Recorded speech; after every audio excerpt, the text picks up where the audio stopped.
We are a peaceful people, struggling we struggle, and we don't look for trouble, just ask around. But when outside faces from foreign places talk about taking over, we ain't backing down. No, we ain't giving up no mountain, and we ain't giving up no tree, we ain't giving up no river that belong to we. Not the one blue sake, not one rice grain, not one chorus, not a blade of grass.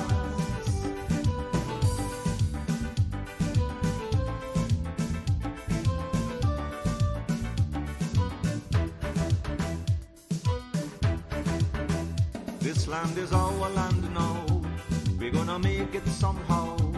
We will bend like a bow, but never break.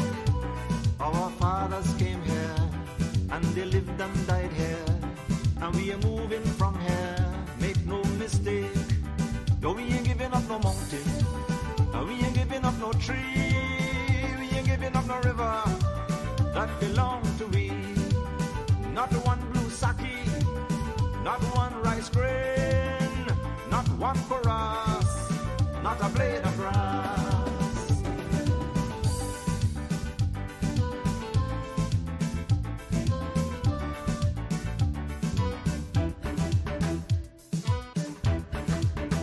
We love the open country of the Rupanuni and the 𝒐𝒊𝒂𝒊𝒆𝒂𝒊𝒕, daytime or night. Though we criticize it, this is our home, we love it, and we mean to keep it. We have that right. No, we ain't giving up no mountain, and we ain't giving up no tree, we ain't giving up no river that belong to we.